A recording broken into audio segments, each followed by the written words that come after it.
El Instituto Nacional de Formación Política de Morena, a través de la RENACE, te invita a registrar tu círculo de estudios y sumarte a la revolución de las conciencias. Recuerda que para que el Plan C se consolide, necesitamos formarnos y organizarnos políticamente. En tu colonia, barrio o pueblo originario, la 4T te necesita. Un círculo de estudios puede estar integrado por un mínimo de 5 personas y hasta 25, para permitir la participación horizontal y democrática al interior. Además, participan en actividades territoriales y se reúnen a discutir al menos una vez al mes. Para mayores detalles, consulta www.infpmorena.com.mx, en donde encontrarás la forma de registrar tu círculo de estudio, pero también los cursos, talleres, diplomados, seminarios que tenemos en el INFP para nuestra militancia y el obradorismo. Unidad, movilización y formación para la transformación.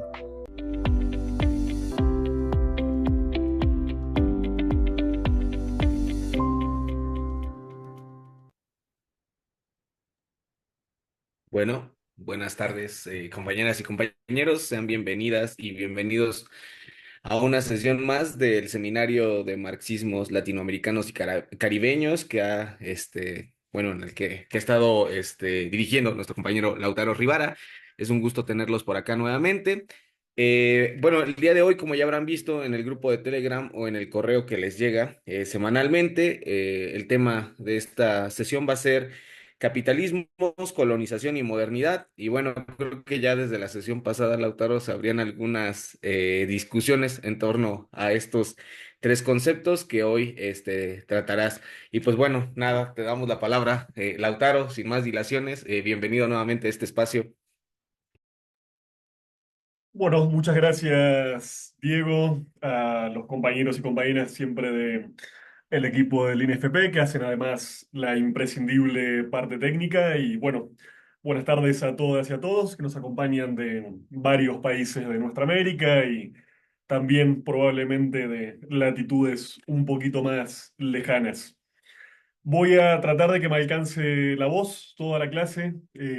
Saben que la contaminación de la Ciudad de México me afecta un poquito la garganta, así que bueno, en todo caso, ténganme paciencia que iré capaz más despacito de lo habitual. Lo decía Diego, hoy tenemos nuestra cuarta clase planificada de este seminario.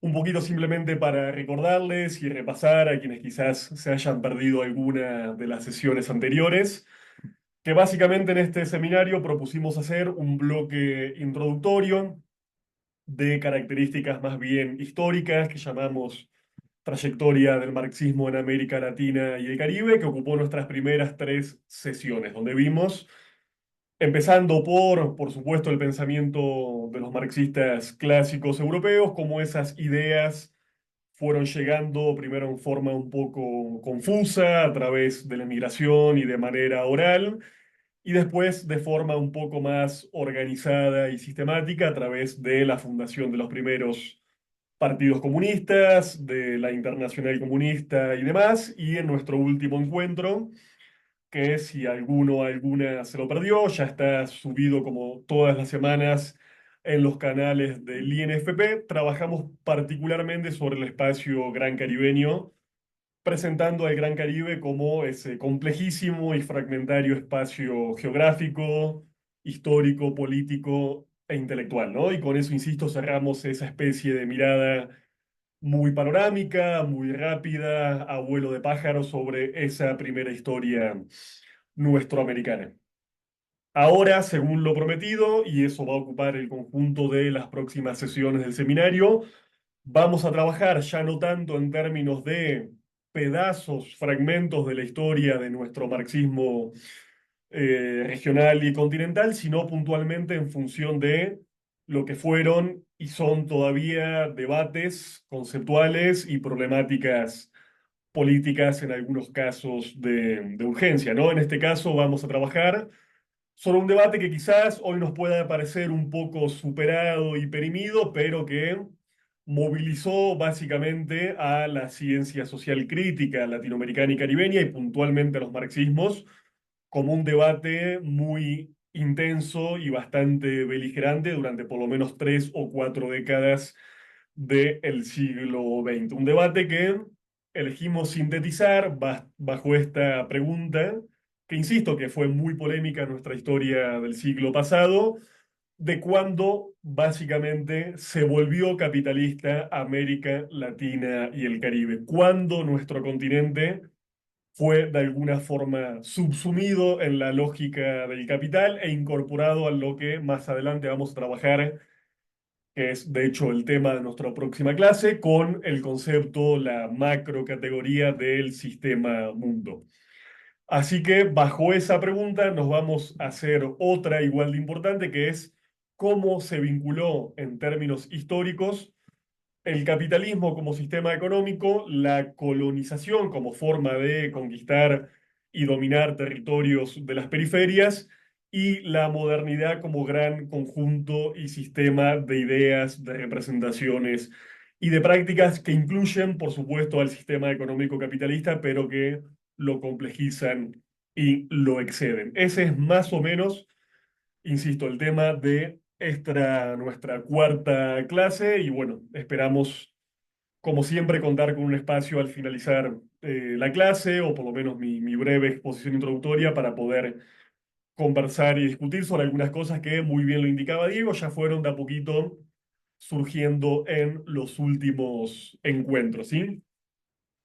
Hoy quisiera que trabajemos con dos grandes autores porque quisiera que tengamos, digámoslo así, dos miradas, dos enfoques bien diferentes en términos disciplinarios, pero a la vez complementarios sobre los temas que hoy nos competen, ¿sí? Sobre este proceso de despuntar del capitalismo en América Latina y el Caribe y de construcción de una modernidad que incluye de alguna forma periférica a nuestro continente.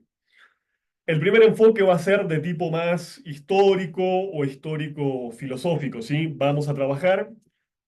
Espero, ojalá que hayan tenido la oportunidad, el tiempo de poder leer las lecturas que les envié por el drive que compartimos como todas las semanas.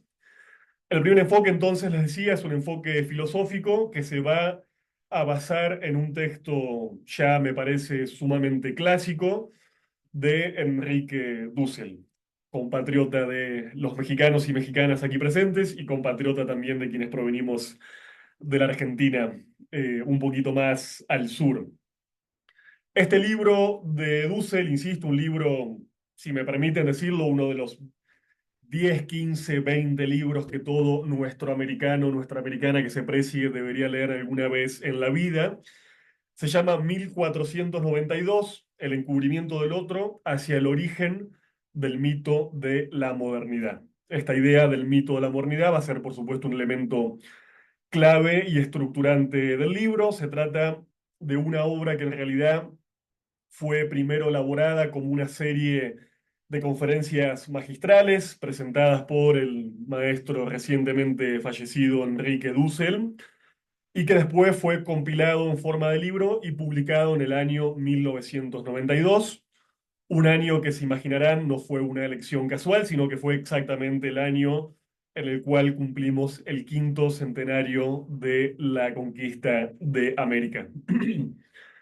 Vamos a trabajar puntualmente con apenas dos de las varias conferencias que ese libro contemplan, insisto, están ya cargadas en el Drive, que son las conferencias número 2 y la conferencia número 3, pero insisto, les recomiendo muchísimo la lectura integral de este libro, que es un absoluto clásico y me parece muy importante para en general entender la perspectiva del seminario que estamos compartiendo este semestre. El siguiente enfoque va a ser más, digámoslo así, de historia económica. Voy a presentar en un rato a su autor, pero insisto, ¿no? Quiero trabajar dos miradas que son diferentes, pero a la vez complementarias para pensar de vuelta, no solamente un arco histórico, sino esta pregunta y esta problemática fundamental en torno al origen del capitalismo. No voy a decir muchas cosas más de Enrique Dussel, creo que lo conocen, fue miembro incluso ilustre de la propia estructura de formación de Morena, autor de una cantidad enorme de obras de pensamiento histórico y filosófico absolutamente relevantes, que dicho sea de paso, si les interesa conocerlas y leerle de forma más pormenorizada, está en la página web de Enrique Dussel con todo ese material cargado ya desde hace muchísimo tiempo y disponible para su lectura. Dussel, simplemente para dejarlo como dato biográfico elemental, fue en la década del 70 uno de los fundadores de la corriente que se conocería como la filosofía de la liberación y fue puntualmente uno de los exponentes que podríamos llamar marxistas de esta corriente, que por supuesto fue muy amplia y tuvo y tiene todavía hoy a figuras diversas y complementarias. Entonces, estamos, insisto, trabajando a un filósofo que desde esta perspectiva consideramos a un marxista, porque ni más ni menos se dedicó muchísimo tiempo a estudiar de manera pormenorizada y sistemática el pensamiento de Marx y de hecho nos dejó obras muy, pero muy interesantes de carácter crítico sobre el pensamiento marxista clásico, algunas de las que ya hemos mencionado y seguramente seguiremos trabajando a lo largo de este seminario. Pero bueno, para entrar en materia, quisiera que trabajemos con una serie de mapas. Le pregunto a Luis si nos podría presentar el mapa número uno de esos tres mapas que tenemos para compartir en la sesión de hoy, porque me interesa que hoy nos podamos un poco imaginar en términos históricos y filosóficos el complejísimo y determinante proceso de la conquista de América. El otro mapa sería Luis. Ese, exactamente. Bien, como les comentaba, en estas conferencias, puntualmente en estas dos que elegí, vamos a trabajar lo que Enrique Dussel distinguió como cuatro procesos o figuras, como él las llamó, diferentes, ¿sí? El proceso de la invención, el descubrimiento, la conquista y la colonización propiamente dicha. Insisto, cuatro figuras, cuatro imágenes, procesos, metáforas, incluso si se quieren, para comprender obviamente este momento fundacional de nuestra historia como latinoamericanos y caribeños, o por supuesto refundacional considerando la extensísima historia de nuestros pueblos y comunidades originarias. Estos cuatro procesos básicamente tienen que ver con comprender, por supuesto, el surgimiento de la modernidad, que es lo que nos propone Dussel en su libro. Modernidad de la que él va a proponer afirmar y rescatar un concepto racional y emancipatorio que él asume críticamente como propio, pero va a intentar a la vez negar, dice Dussel, el mito irracional que subyace a la modernidad y que de alguna forma sirvió para justificar y esconder un proceso de violencia colonial que de hecho continúa de formas diversas hasta la fecha. Una modernidad que nos tenemos que situar primero en términos históricos, va a surgir en las ciudades europeas medievales y sobre todo se va a empezar a cristalizar en la época del Renacimiento. Una de las grandes e importantísimas tesis de Dussel en este libro es que no podemos entender la propia constitución de la Europa moderna, de la Europa que en este caso, por supuesto, conquistó América, sin justamente este proceso de apertura, de invención, de descubrimiento y de conquista de América. Es esta confrontación, este choque de mundos, de culturas, de identidades, la que va a permitir el propio autorreconocimiento europeo, ¿sí? Que Europa se defina como un ego conquistador, va a decir Dussel, al momento de colonizar la alteridad, primero latinoamericana y caribeña y después, por supuesto, más tarde también africana y asiática. Entonces vamos a pensar esto, insisto, a través de estas cuatro figuras que Dussel nos propone. Para pensar esta primera figura, la de la invención, tenemos este mapa, un mapa célebre de Ptolomeo, que fue un astrónomo y geógrafo griego, que es un mapa que sabemos era conocido en la época del propio Cristóbal Colón, un mapa de amplia circulación en el Renacimiento europeo y que de alguna forma orientó las búsquedas, la salida de Colón, este navegante genovés del continente europeo, ¿sí?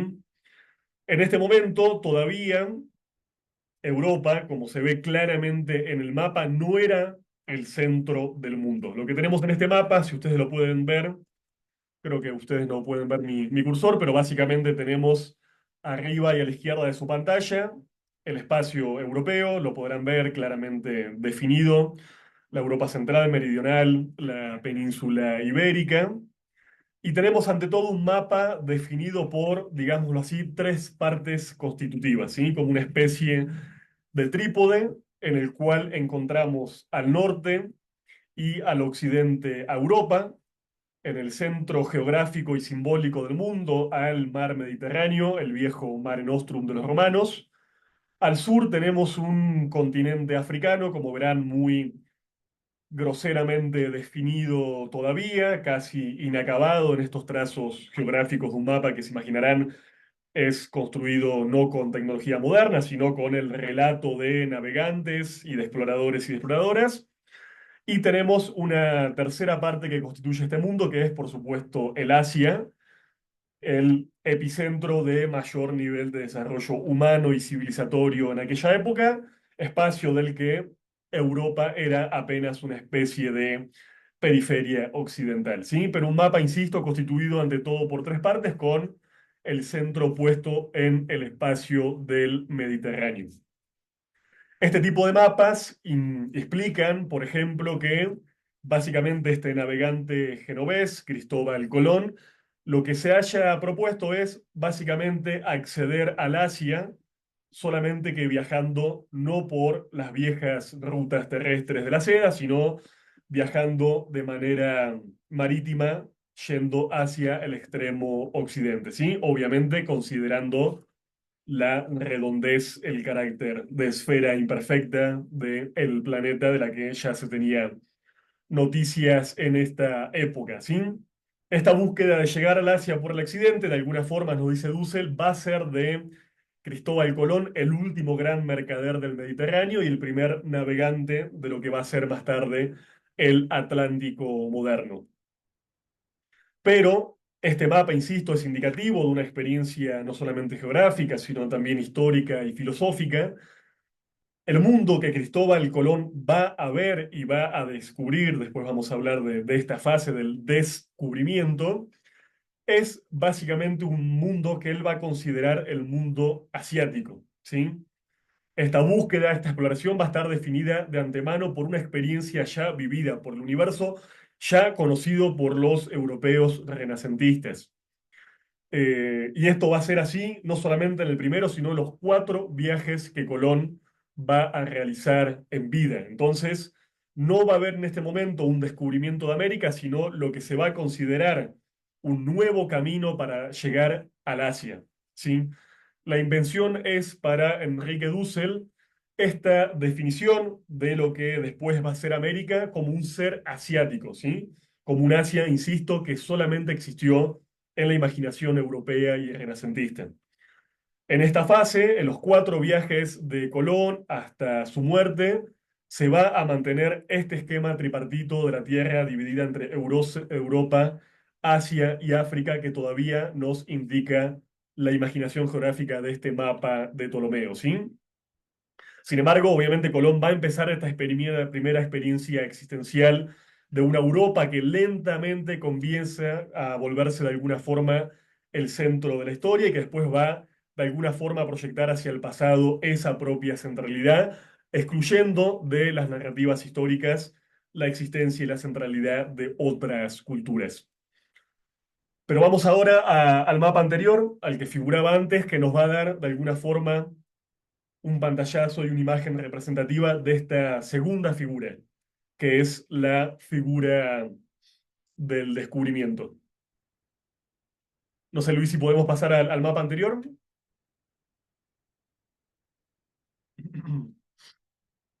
Perfecto. Este mapa, como verán, ya empieza a trastocar la idea planetaria, la idea mundial en la imaginación cartográfica. Si lo ven, a su izquierda aparece una primera representación sumamente imperfecta de América Latina y el Caribe, primero con el espacio caribeño, ya lo sabemos, los viajes de Cristóbal Colón fueron ante todo viajes al espacio de el Gran Caribe, desde su primer arribo a una de las pequeñas islas, seguramente de las actuales Islas Bahamas. Pero, insisto, va a empezar a aparecer la idea de otra masa continental, de otra masa hemisférica, que va a romper esa idea del mundo tripartito dividido entre Asia, África y América Latina, perdón, entre Asia, Europa y África. Y si lo ven, el Mediterráneo, que antes aparecía como centro de ese mundo imaginario, ahora de alguna forma va a quedar desplazado y va a empezar a cobrar mayor centralidad lo que va a ser conocido como el Océano Atlántico, ¿sí? Estos mapas, esta imaginación cartográfica expandida, tienen que ver con los viajes de otro navegante genovés, Américo Vespucci, también conocido como Américo Vespucio, que va a viajar también a nuestro hemisferio, pero esta vez bajo el comando de la corona portuguesa, y que va a empezar a descubrir, a diferencia de Colón, los territorios de la tierra firme sudamericana. Sin embargo, cuando Vespucio empieza sus viajes, también sigue considerando que lo que está visitando es una especie de cuarta península asiática, ¿sí? Pensemos en el Asia, pensemos en la península arábiga, pensemos en la península de la India y la península de la Indochina y del estrecho de Malaca. Bueno, básicamente lo que Vespucio quería confirmar es la existencia de esa cuarta península asiática, cosa que nunca va a encontrar. Y su viaje lentamente va a empezar a contradecir a todos los a prioris que la cultura mediterránea tenía sobre lo que consideraba en ese momento un espacio asiático. Va a ser, nos dice Dussel, de alguna forma Vespucio, el auténtico descubridor, en el sentido de que ya no va a inventar un nuevo espacio asiático, sino que va a tomar conciencia cabal de la existencia de un mundo nuevo. Se va a descubrir así una especie de cuarta parte de la Tierra que va a llevar a que la propia Europa se autointerprete de forma completamente diferente. Esa Europa que era provinciana, periférica y renacentista, insisto, comienza a asumirse como el centro geográfico y simbólico del planeta. Dussel nos va a decir que va a ser en este momento, en estos años formativos, que podríamos cifrar en torno al año 1502, cuando surja la modernidad, ¿sí?, como identidad europea. Y este descubrimiento, a diferencia de la invención, que era puramente, digámoslo así, puramente imaginaria, sí va a expresar una experiencia de primer conocimiento de un otro, una experiencia, nos va a decir Dussel, que es cuasi científica, estética y a la vez contemplativa, ¿sí? Donde, insisto, un otro emerge frente al ego europeo. La Tierra de alguna forma es descubierta, ¿sí? Y se termina de consolidar una primera narrativa en torno a una especie de historia mundial. Aparecen sujetos nuevos que tienen que ser, según este imperativo conquistador, tienen que ser colonizados, modernizados y civilizados. Esta es nuestra gran segunda figura, insisto, la figura del descubrimiento.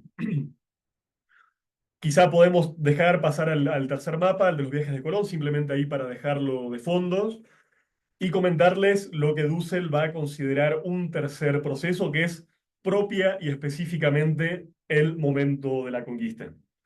Acá, insisto, tenemos los 4 viajes históricos de Cristóbal Colón, insisto, hacia lo que hoy conocemos como la cuenca del Caribe, sobre todo los territorios isleños, por ejemplo, de la isla de Cuba, de la isla La Española, de la isla de la Trinidad, también, por supuesto, a la costa caribeña del macizo sudamericano, pero, insisto, una experiencia que hasta ese momento es casi exclusivamente gran caribeña. Cuando empieza la conquista, nos dice Dussel, se produce otro tipo de relación que ya no es ni estética ni contemplativa, sino una relación ante todo práctica, política y militar, que busca el dominio de personas que empiezan a ser definidas como indios. Esta idea de indios, por supuesto, parte del equívoco de aquel momento de la invención de haber considerado que el hemisferio nuevo era más bien una prolongación occidental del Asia, ¿sí? Y no es este el momento entonces de una teoría, sino de una práctica concreta y desnuda de la dominación, que va a implicar tomar control no solamente del territorio, sino de los cuerpos de las personas de América y también, por supuesto, más tarde de los recursos naturales del continente. Si nos va a decir Dussel, la primera llegada a las islas del Caribe va a ser básicamente un periodo de matanza inorgánica, la verdadera conquista va a empezar con la lucha de los españoles contra las grandes civilizaciones que, como se imaginarán, al estar volcadas sobre el Pacífico, fueron descubiertas más tardíamente por los conquistadores. Entonces, insisto, el momento de la conquista en sí empieza con este enfrentamiento, en primer lugar con la poderosa civilización mexica, porque hasta ese momento básicamente lo que habían sido enfrentamientos menores con culturas aldeanas o seminómades y no con las grandes civilizaciones urbanas volcadas sobre el Pacífico. Y va a empezar así esta especie de cuarta figura, de cuarto momento que Enrique Dussel va a llamar la colonización del mundo de la vida. Colonización que, a diferencia de la conquista, que es un hecho ante todo político-militar, va a ser primordialmente un acontecimiento político y económico, ¿sí? América Latina y el Caribe es la primera colonia de la Europa moderna, mucho tiempo antes de que el espacio asiático o africano sea subsumido, ¿sí? Sea constituido como periferia. Es, por lo tanto, en nuestro propio continente donde va a empezar un proceso de dominio de las formas del ser, del pensar, del producir y del reproducirse del otro, del diferente, ¿sí? Y vamos a tener, por supuesto, un ciclo importantísima de explotación que va a dar lugar, e insisto que ese es tema de nuestra próxima clase, a lo que hoy consideramos y definimos como un sistema mundial o un sistema mundo. Hasta aquí entonces tenemos esta breve presentación, e insisto, estas figuras y este enfoque ante todo histórico y filosófico que Dussel nos ofrece para comprender el inicio de la conquista de América, que como vemos es un proceso mucho más complejo en el cual se solapan diferentes momentos y diferentes etapas. Ahora quisiera que pasemos a nuestro segundo enfoque, a nuestra segunda mirada, que como les adelantaba al comienzo, es un enfoque más vinculado a la historia económica y puntualmente a la historia económica no solamente de la conquista, sino del extensísimo periodo colonial de América Latina y el Caribe. Para abordar esta parte les dejé otro texto, un texto de también, curiosamente, un intelectual que enlaza a la Argentina con México. Se trata de Sergio Bagú, un historiador que utilizó a lo largo de su carrera intelectual herramientas de la economía, de la sociología, de la demografía, exiliado de la Argentina, que residió en México y trabajó durante muchísimo tiempo en la UNAM, en el Centro de Estudios Latinoamericanos, que aportó una cuestión absolutamente pionera e importantísima. ¿Sí? Sergio Bagú, en este libro que les dejé, en este fragmento que les dejé de un libro del año 1949, escribió esta obra que se llama Economía de la Sociedad Colonial. Insisto, reparen en la época, publicado en 1949. ¿Por qué nos importa Bagú y nos importa este libro? Porque es la primera obra que de manera sistemática va a estudiar las características de la economía colonial latinoamericana y caribeña y va a refutar la idea de que la sociedad colonial latinoamericana y caribeña era una sociedad de tipo feudal o de tipo cuasi feudal, es decir, esta idea de que de alguna forma la conquista de América implicó el traspaso de instituciones y formas de producir y reproducir la vida de tipo feudal al continente americano, latinoamericano y caribeño, ¿sí? Bagú no es el único que hizo este tipo de estudios. Les dejé una serie de fuentes breves, pero representativas de otros autores que hicieron lo propio, pero más bien en décadas posteriores, ¿sí? Ya habíamos conversado un poco la clase anterior sobre el caso de Eric Williams, oriundo de Trinidad y Tobago, con su obra importantísima Capitalismo y Esclavitud del año 1944. Les dejé también una fuente breve de un intelectual brasileño, Caio Prado Jr., que estudió la formación básicamente de la sociedad colonial del Brasil en su libro Historia Económica del Brasil del año 1951. También otro pequeño fragmento de Marcelo Segal, que hizo lo propio desde Chile en el año 1953, con su libro El desarrollo del capitalismo en Chile. Y también un fragmento de el trotskista argentino Milcíades Peña, que hizo lo propio en fecha bastante más tardía, en el año 1973, en su libro llamado Antes de Mayo, Formas Sociales del Trasplante Español al Nuevo Mundo, ¿sí? Todos, insisto, parte de una constelación de autores y de intelectuales marxistas que básicamente desarrollaron tesis muy parecidas a las de Bagún, pero en años posteriores, y en general centrándose más bien en el desarrollo de la economía colonial puntualmente en algunos de sus países o sus territorios. Creo que la otra gran ventaja de Bagún es que nos aporta una mirada general de todo el espacio que él va a llamar luso-hispánico, es decir, de colonización portuguesa, como en el caso de Brasil, o de colonización hispana, aportando también algunos elementos menores de análisis de qué aconteció puntualmente en el universo caribeño y particularmente en las grandes y pequeñas Antillas. Y también les dejé otro texto para un poquito entender con qué estamos discutiendo, con qué tipo de ideas y de tesis que ya vimos en las clases anteriores, por ejemplo, eran básicamente el credo oficial en la Internacional Comunista y en algunos partidos comunistas del continente. Insisto, esta idea de que América Latina y el Caribe fuimos sociedades feudales, lo cual implicaba que, por ejemplo, algunos PCs de la época sostuvieran incluso muy avanzado el siglo XX, que lo que necesitábamos eran básicamente realizar revoluciones de tipo democrático burguesas para terminar de consolidar una estructura productiva capitalista y por ende contar con clases modernas, es decir, proletarios y burgueses, y de recién desde ahí poder pensar en una segunda etapa, en algunos casos profundamente diferida en el tiempo, algún tipo de revolución socialista, ¿sí? Si recuerdan, habíamos trabajado con Michel Lowy esta idea de que para quienes defendían la tesis del feudalismo latinoamericano, básicamente la revolución socialista no estaba a la orden del día porque antes necesitábamos, lo vuelvo a decir, una revolución de tipo democrática y burguesa. Entonces, un poco para expresar esa otra tesis que estamos discutiendo con Sergio Bagú, les dejé también otra fuente de Rodney Arismendi, una figura importantísima del Uruguay, que incluso fue secretario general del Partido Comunista Uruguayo, que se llama, es apenas un artículo, La economía feudal en América Latina, y es del año 1962.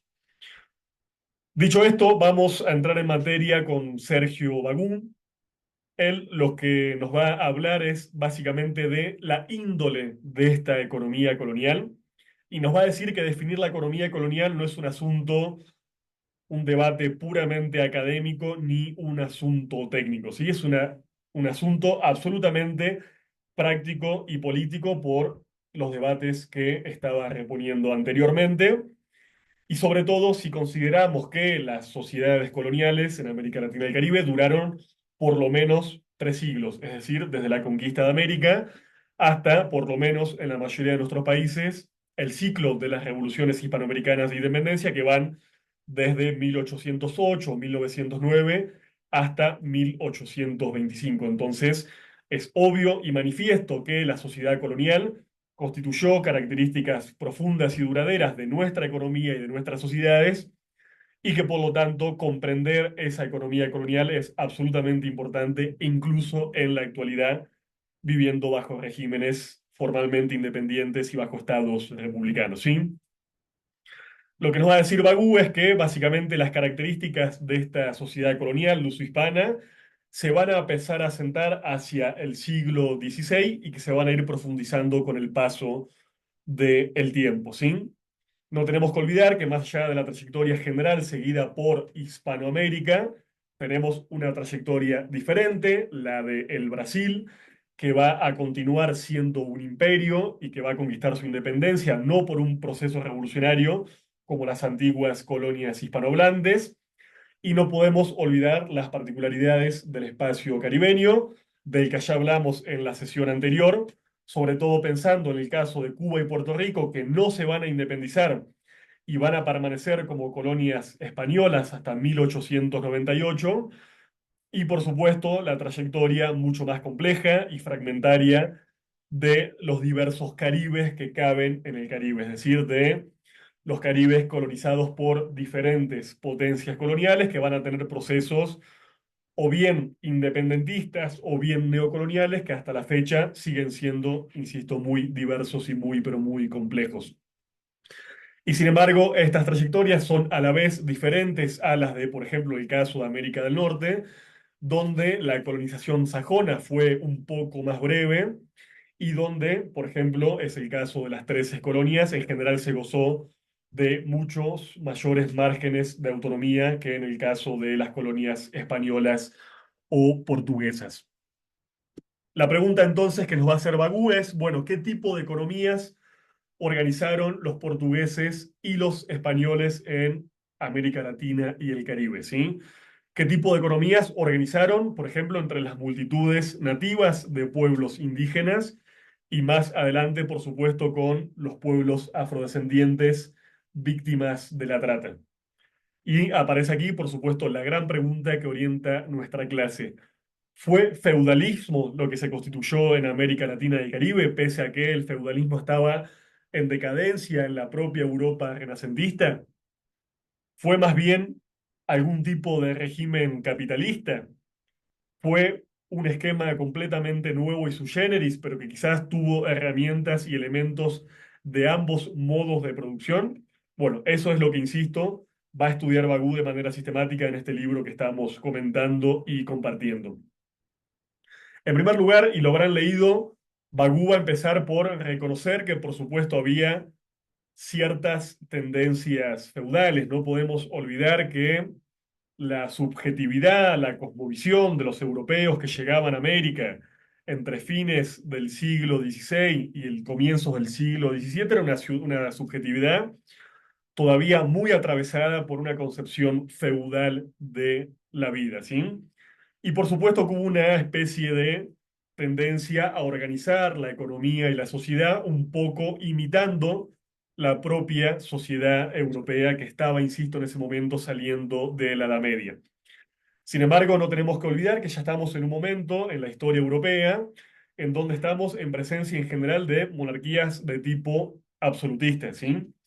Son esquemas feudales, pero altamente centralizados bajo el dominio del monarca absoluto, que básicamente maneja el conjunto de los territorios nacionales o protonacionales como si fueran su feudo personal. Y por eso, no casualmente nos va a decir Bagú, la propia conquista fue pensada como una gran empresa feudal. Pensemos, por ejemplo, en instituciones como la propia capitulación, que regía básicamente el contrato entre el monarca y el conquistador. Porque cuando el conquistador tomaba, ocupaba, declaraba su posesión efectiva de algún tipo de tierra en el Caribe o en América Latina, lo hacía en nombre de este monarca absoluto en una relación que estaba regida por una serie de parámetros y obligaciones mutuas. Pensemos en otra institución que vamos a comentar ahora un poco más extensamente, que fue la institución de la encomienda, una organización ya en ese momento de alguna forma típicamente feudal. Pero pensemos que de alguna forma, nos va a decir Sergio Bagú, no es que feudalismo y capitalismo tengan que ser necesariamente sistemas completamente ajenos y completamente irreconciliables. Hablamos obviamente de un periodo de transición histórica absolutamente extenso, ¿sí? No es que las sociedades un día se despiertan esclavistas, al día siguiente feudales y después moderno capitalistas. Son, insisto, periodos de la historia muy pero muy largos y hay momentos de transición en donde las características de los sistemas viejos y de los sistemas emergentes, por supuesto, conviven de forma tensa y contradictoria. Entonces, nos dice Bagún, en un primer comienzo va a parecer que las formas feudales europeas van a revivir con todo vigor en la expansión de Europa hacia América Latina y el Caribe, ¿sí? Y nos va a mencionar como, por ejemplo, estas especies de reminiscencias feudales se van a expresar claramente en la forma de apropiación de la tierra, ¿sí? La constitución de enormes formas de propiedad, enormes latifundios que de alguna forma tienden a repetir esa especie de ciclo feudal. Pero, y esto es lo más importante que va a intentar justificar Bagú a lo largo de todo el libro, lo más importante es que estas tierras van a ser descubiertas y conquistadas como un episodio más de la expansión del capitalismo comercial europeo. Lo importante no es tanto la constitución de grandes regímenes de propiedad de la tierra, sino que éstas van a ser utilizadas, primero las tierras y después sus recursos, por ejemplo, minerales, para de alguna forma fortalecer las nacientes economías metropolitanas. América Latina y el Caribe va a ser subsumida como parte de un mercado colonial global que está en periodo de constitución, lo cual va a determinar una característica de nuestras economías periféricas que va a ser clave hasta el día de hoy, que va a explicar, por ejemplo, otras vertientes del pensamiento marxista que vamos a trabajar, como la teoría de la dependencia. Es decir, la idea y la definición de que nuestras economías son fundamentalmente extrovertidas. Es decir, que fueron constituidas en función de las propias necesidades e intereses de las clases metropolitanas, ¿sí? Del centro del mundo. Entonces, insisto, más allá de analizar ciertas instituciones o reminiscencias feudales, lo clave para Bagú va a ser ese criterio. Y sin embargo, Bagú va a seguir analizando esta serie de instituciones. ¿Por qué en América Latina se constituye de forma temprana estas grandes extensiones de propiedad fundiaria? ¿Por qué se constituye el latifundio? Bueno, porque en la sociedad feudal europea la propiedad de la tierra era el gran indicador de la riqueza y del estatus social. Era con tierras que se le pagaba, por ejemplo, a conquistadores y encomenderos, o que se recompensaba, por ejemplo, a los favoritos de la colonia. Insisto, en el feudalismo, la tierra era la medida del mérito social y después va a ir adquiriendo un carácter crecientemente capitalista. Cuando se comienza a despojar a las comunidades indígenas de sus territorios comunitarios, se les empiezan a regalar a estos conquistadores y en el caso, por ejemplo, del Caribe, fue normal que se les regalaran islas enteras, ¿sí? Pero la clave nos va a decir Bagún, pensando y analizando la sociedad feudal europea, era que esta sociedad europea estaba caracterizada por una serie de elementos. Primero, por una serie de relaciones serviles. Ustedes saben que en el feudalismo, básicamente, el siervo que estaba adscripto a la gleba y que se debía a su señor feudal, tenía que ofrecerle o bien tributos, ¿sí? Por ejemplo, los productos de la tierra, fruto de su propio trabajo, o bien ofrecerle su propia capacidad laboral, es decir, trabajar parte de su jornada en las tierras del señor feudal para su propia manutención. Y la otra parte de su día, trabajar para el sustento de sí mismo y de su propia familia. Es decir, que en la sociedad feudal, en la sociedad caracterizada por estas relaciones de tipo servil, el elemento básico era la autosuficiencia de la unidad feudal. Insisto, el siervo trabajaba para sí y trabajaba para el señor que vivía en el propio feudo. Y de hecho, este propio siervo tenía una serie de derechos, como el derecho de la inmovilidad. Estaba, insisto, adscripto a la gleba, estaba atado a la tierra y no podía ser echado de ella. Cuando este, por ejemplo, trabajador, no trabajador, cuando este siervo empieza a generar los primeros excedentes frutos de su trabajo y, por ejemplo, los empieza a vender en la naciente sociedad urbana, es, nos dice Bagú, un síntoma inequívoco del comienzo de la decadencia de la sociedad feudal. Pero insisto, la sociedad feudal se caracterizaba por esta estricta autosuficiencia que vamos a ver más adelante que no se caracteriza claramente por ser un elemento de la sociedad colonial en América Latina y el Caribe. Veamos ahora sí, por ejemplo, el caso de la institución de la encomienda. Cuando se produce la primera conquista, por un breve periodo, va a haber una especie de momento de esclavitud básicamente legal y legalizada, pero que rápidamente va a ser prohibida por la corona, insisto, por lo menos la esclavitud en términos estrictos y legales. Y va a surgir en ese momento y se va a implantar en América Latina esta institución de la encomienda, por la cual las propias comunidades indígenas van también, en esto hay una cierta similitud a la sociedad feudal, a verse obligadas a ofrecer o bien de vuelta un tributo o bien su tiempo de trabajo. Pero ¿qué es lo que va a pasar en América Latina rápidamente? Los encomenderos van a cometer toda serie de abusos y atropellos sobre las comunidades indígenas, lo que va a llevar a que rápidamente, por ejemplo, la corona española primero y después también la corona portuguesa, obligue a los encomenderos a salir de las propias comunidades indígenas y a empezar a residir en las nacientes urbes coloniales, ¿sí? Pero en la encomienda, por ejemplo, no se empieza a verificar este tipo de autosubsistencia, de autosuficiencia propia de la sociedad feudal. El indígena empieza a trabajar en general y le empieza a pagar en tributos a el encomendero y más adelante incluso le va a empezar a pagar incluso a través de una especie de lo que Sergio Bagú va a llamar un salario bastardeado, ¿sí? O pensemos, por ejemplo, en el caso de qué pasaba con los indígenas que vivían en torno a las grandes ciudades mineras que se van a empezar a generar en los lugares donde hay grandes recursos de oro y de plata.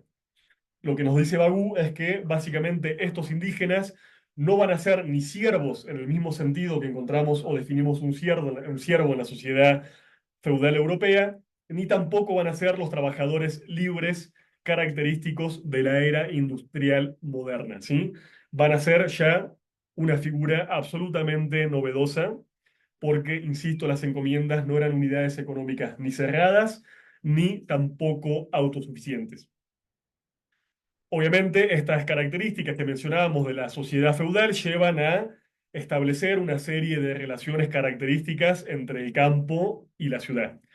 En la sociedad feudal típica y clásica, la ciudad tiende a no prosperar, insisto, justamente porque el feudo es una unidad económica autosuficiente.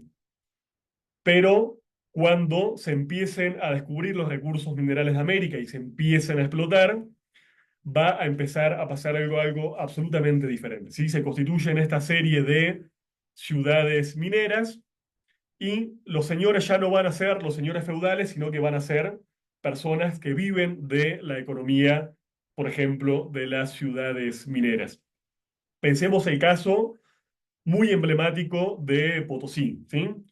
Potosí fue esta gigantesca ciudad constituida en torno a básicamente los más fabulosos recursos de plata que se hayan encontrado en América Latina y el Caribe, que va a ser explotada muy, pero muy intensamente, por lo menos a lo largo de todo un siglo, causando la muerte de cientos y cientos de miles de indígenas que murieron trabajando en condiciones absolutamente peligrosas e insalubres, ¿sí?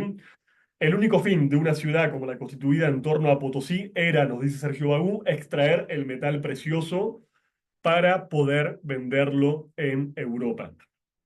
La ciudad de Potosí no se parecía en nada a un feudo medieval. De hecho, la ciudad de Potosí no producía absolutamente nada. Se veía obligada a importar absolutamente todo lo que ciudadanos consumían, por ejemplo, empezando por los propios alimentos, y cómo se produce rápidamente una gran acumulación de excedentes, se van incluso a empezar a importar toda una serie de bienes de lujo. Pero, insisto, esta ciudad u otras ciudades mineras es una típica ciudad de la economía mercantil colonial de América. Es una ciudad construida para exportar, para extraer y exportar minerales y para importar todo lo que se consume. No hay ningún tipo de autosuficiencia, ¿sí? Es una ciudad que ya de alguna forma oficia de puente entre la América y la colonia europea y nos da ya algún tipo de indicador de que lo que se está constituyendo es una economía mercantil colonial global en la cual hay una división del trabajo concreta en la que, en ese caso, a América Latina y Caribe le toca ser primero proveedora de recursos minerales, oro y plata, Después también de otros recursos, como por ejemplo carne o cuero, como sucede en el Río de la Plata o en los llanos colombo-venezolanos, o también después, como conversamos ya un poco, productos tropicales generados en las plantaciones de la región del Gran Caribe.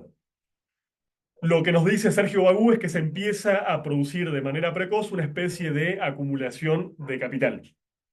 ¿Por qué? Porque hay una mano de obra abundante, primero indígena y después afrodescendiente. En segundo lugar, porque hay una explotación intensísima. Estamos hablando de relaciones de trabajo serviles o cuasi esclavistas, no de formas de trabajo, insisto, asalariadas y libres. Y también porque básicamente el precio de estos productos exportables acumula enormes ganancias y capitales en las metrópolis de Europa. Pero va a haber otras formas de acumulación de capital. El propio tráfico negrero, el propio comercio triangular va a generar y va a ser motor de una fabulosa acumulación capitalista, ¿sí? Pensemos que el tráfico negrero fue una institución muy, pero muy compleja que tuvo desde sus propios orígenes un carácter internacional.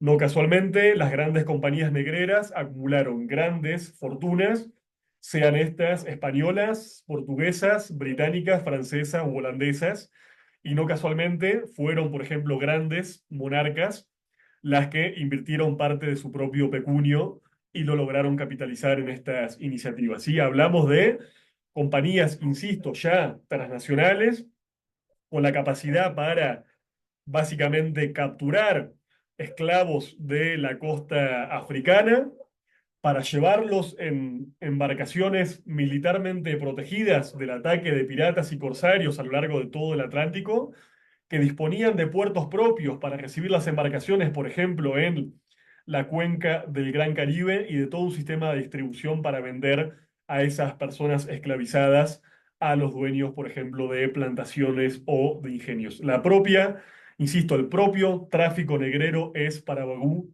ya una industria cabalmente global y capitalista. Va a haber incluso otras formas de acumulación de capital, como las que van a enriquecer a la propia Iglesia Católica, que por ejemplo va a acumular una cantidad absolutamente fabulosa de títulos de propiedad y también de dinero en efectivo a través del diezmo o de las donaciones que las propias clases dominantes y las nuevas élites criollas van a empezar a acumular en América Latina y el Caribe. Y quedémonos, insisto, con este elemento, ¿sí? La economía colonial es una economía que produce para el mercado. Esa es una característica irrebatible, no la podemos negar. Sergio Bagú y las otras personas que les comenté y les dejé como fuentes hicieron un trabajo de investigación realmente muy profundo y pormenorizado para poder certificar ese carácter colonial y esa producción temprana para el mercado. Va a pasar eso con los metales que surjan o de Nueva España o de Potosí, pero va a pasar lo mismo con el azúcar producido y el tabaco, por ejemplo, en Cuba. Va a pasar eso con el cuero del Río de la Plata o de los Llanos y va a pasar con todos y cada uno de los productos de exportación producidos o extraídos de América Latina y el Caribe. Nuestra economía, ya desde tiempos de la conquista o desde la implantación de la primera economía colonial, va a ser una economía complementaria y dependiente de la economía europea de las diferentes metrópolis. Todo lo que va a ser producido en nuestro continente va a ser producido justamente porque es solicitado, valorado y comprado en Europa. No van a ser elementos para el autoconsumo, como insisto, pasaba en la típica sociedad feudal europea. Obviamente esto no quita que pueda haber habido, y de hecho las hubo, relaciones de subordinación entre las propias metrópolis, ¿sí? Es sabido que buena parte de este oro y esta plata que el propio imperio español extraía de América terminaba, por ejemplo, alimentando a las casas matrices de Flandes o, por ejemplo, de Inglaterra. Sigue el dinero, el capital sigue su curso y va a recalar a las potencias comerciales y mercantiles más avanzadas de la época. Recordemos lo que ya habíamos trabajado y visto con Juan Bosch, esta idea de que de alguna forma España era un imperio sin imperialismo, es decir, una potencia marítima y colonial con la capacidad de conquistar y controlar militarmente una enorme extensión de territorios, pero que no por eso era una potencia económica avanzada en los términos de la época. Va a ser primero Holanda y después Francia e Inglaterra, más bien las grandes potencias rectoras de no solamente esta primera fase mercantil, sino también en el tránsito hacia la siguiente fase del capital, ya más bien de tipo industrial, por supuesto, notablemente cuando despunte la revolución industrial británica, que tiene mucho que ver, y ya lo conversamos un poco con nuestro amigo Eric Williams, con esta propia fase de saqueo colonial que estuvimos viendo en América Latina. Insisto, los productos que van a ser estimulados y producidos son los productos que no van a combatir con la propia producción europea. Los metales, el azúcar, el cacao, el café, el añil, el tabaco, el algodón o los cueros, ¿sí? Son productos que van a ser valorizados en el espacio europeo. Eh, y después también va a haber otro fenómeno sobre el que Sergio Bagú nos va a llamar la atención, que tiene que ver con el intenso comercio vía contrabando. Ustedes saben que, por ejemplo, es el caso de la monarquía española, rápidamente se establece un comercio de tipo monopólico. Es la propia corona, a través de su aparato burocrático y administrativo, la que centraliza todo el comercio de exportación de materias primas y de importación de productos manufacturados desde Europa, lo cual va a generar rápidamente lo que Bagú va a llamar el capítulo más pintoresco de la economía colonial, que es un tráfico absolutamente generalizado y universal que va a enriquecer también a sectores importantísimos, en el cual van a participar de manera decidida las nacientes élites blanco-criollas y obviamente todo el debate en torno al contrabando y al monopolio. La gran institución resistida por las élites blanco-criollas va a ser uno de los factores que estén, por supuesto, en la base de los propios motivos que van a abrevar en la independencia de las repúblicas primero de Hispanoamérica. Pero bueno, Bagú también nos va a hablar de no solamente este tipo de relaciones cuasi serviles o cuasi esclavistas, sino de el surgimiento de una especie de relación salarial.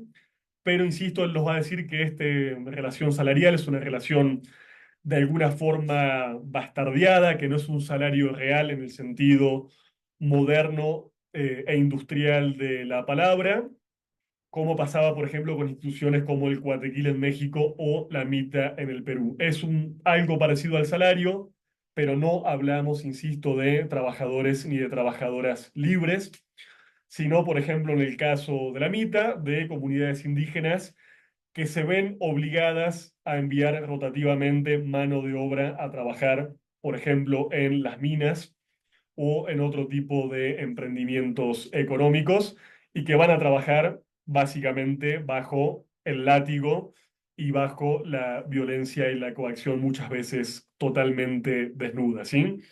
Hay algún tipo de salario o pseudo salario, pero no hay una entrega ni voluntaria ni contractual de la fuerza de trabajo. El tipo de coerción no es como pasa en el capitalismo clásico o como se supone que pasa de tipo exclusivamente económica, sino que hay una forma de coerción que también es estrictamente extraeconómica, ¿sí? Eh, y bueno, también va a hablar Sergio Bagú, es un poquito, creo que ya lo conversamos también con nuestros amigos Juan Bosch y Eric Williams, de qué va a pasar con la esclavitud en sentido estricto en América Latina y el Caribe. Una esclavitud que ya lo vimos con Williams en un texto que es previo. Pensamos que hablamos con Bagú de una obra del año 49 y que el texto Capitalismo y Esclavitud es del año 1944. Una esclavitud que no va a ser feudal, sino estrictamente capitalista, ¿sí? Digo, aunque las formas jurídicas puedan haber sido formas jurídicas legatarias de, por ejemplo, la sociedad feudal europea, la relación real, la relación objetiva, la relación social y económica va a ser de tipo capitalista. Y esto es absolutamente importante. y este es básicamente el gran criterio de análisis marxista que nos va a ofrecer Sergio Bagú. Si ustedes ven, por ejemplo, la fuente que les envié de Rodney Arismendi, van a ver que él va a justificar que la sociedad de América Latina y el Caribe es una sociedad presuntamente feudal porque las relaciones legales, las relaciones jurídicas son de tipo feudal. Pero esto lo va a decir otra fuente importantísima que discute esta tesis, como las de, por ejemplo, Milcía de Espeña, que se las recomiendo muchísimo. Es un texto breve, muy punzante y realmente muy, pero muy lúcido. Él va a decir, bueno, a ver, a un marxista no le importa qué pasa en términos de la relación jurídica, o no es que no le importa, no es eso lo que define el carácter de una sociedad o de una formación económica y social. Son las relaciones objetivas, son las relaciones productivas y son las relaciones económicas, ¿sí? En ese caso estamos, me parece, y ya lo podemos aseverar así con el texto de Sergio Bagú, enfrente de formas económicas que son claramente capitalistas y lo pudimos ver analizando cada una de las instituciones características, tanto de la sociedad feudal como de la naciente sociedad colonial de América Latina y el Caribe. Entonces, lo que nos dice, para ir resumiendo, nuestro amigo Sergio Bagú es que lo que predominó en las colonias de América fue una esclavitud en forma de salario bastardeado y que su régimen económico histórico se pareció mucho más al capitalismo que al feudalismo, ¿sí? Y que fue mucho menor la presencia de la esclavitud legal de negros, por lo menos en la colonia española, y la servidumbre indígena. Y que esta, bueno, en el caso de Brasil va a señalar una serie de particularidades que me parece que en este caso no tenemos tiempo de profundizar. Y esta es otra idea importante que nos aporta Sergio Bagú. Él nos va a decir que de alguna forma América se constituyó bajo una concepción de castas sobre una relación de clases. Insisto, porque estamos en un momento de transición histórica, porque los europeos conciben todavía al mundo en términos feudales y no conciben todavía la existencia de clases sociales modernas, pero la propia realidad objetiva de la conquista, las propias necesidades económicas de los colonizadores van a llevar a que lo que se constituya en América Latina y el Caribe sea ante todo una economía colonial capitalista y se constituya sobre todo una especie de clases sociales. Claro que no son exactamente las clases de la Europa de aquel tiempo, ni tampoco las clases posteriores a la Revolución Industrial inglesa, pero sí ya son grupos sociales antagónicos definidos por una serie de relaciones sociales y económicas de tipo capitalista, ¿sí? Entonces, lo vuelvo a decir, el régimen luso-hispano del periodo colonial para Sergio Bagú no fue feudalismo, fue una especie de capitalismo de tipo colonial. Y si vemos, por ejemplo, el texto de Rodney Arismendi como un texto representativo de esos actores, por ejemplo, de la Comintern o del Partido Comunista o incluso de una serie de actores conservadores que tenían la misma tesis, vamos a ver que ellos sostienen y definen el carácter feudal de América Latina y el Caribe, hablando básicamente de el traslado de ciertas instituciones ya decadentes en la propia sociedad europea, o por ejemplo haciendo hincapié en la existencia de una especie de aristocracia que ya también está siendo desplazada en la propia Europa, o por algunas características más bien superficiales de las grandes explotaciones agrarias, ganaderas y minerales que de alguna forma evocan ciertas características de una dependencia de tipo señorial. Pero nos dice Bagú, estas características son quizás necesarias, pero no suficientes para configurar un régimen feudal. Lejos de revivir en América una sociedad feudal, América nos va a decir ingresó con muchísima velocidad al ciclo del naciente capitalismo comercial que ya había sido inaugurado en la Europa del Renacimiento. Y no solamente esto, sino que la propia América Latina y el Caribe contribuyó a darle un enorme vigor, ¿sí?, a ese capitalismo que más tarde va a mutar en capitalismo industrial. Bueno, me estoy quedando un poco sin voz. Quisiera también conversar un poquito con ustedes, escucharles, ver si hasta aquí más o menos estamos teniendo un piso en común, así que me callo por un momento. Si quieren, abrimos las preguntas, las intervenciones y el debate, y en todo caso vamos complejizando los temas que hagan falta si es el caso.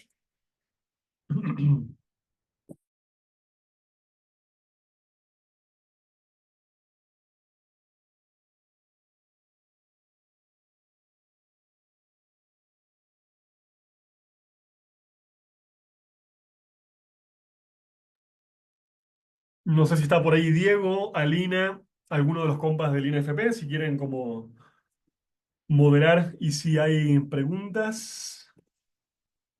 Sí, ya hay algunas acá en el chat, Lautaro, entonces las estoy recuperando. Perdón, perdón.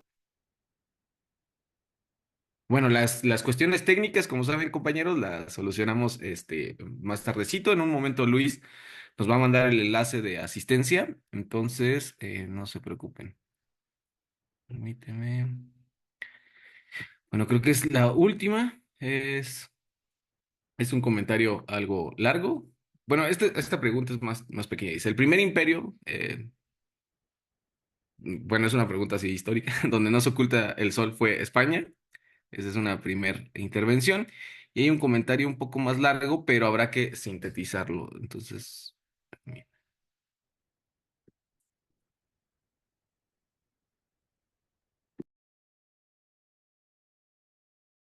¿Quieres doy lectura, Lautaro? De Jorge Cheng. Dice, en el imperio de los incas, las tierras eran comunales y las trabajaban mancomunadamente todos los súbditos del reino.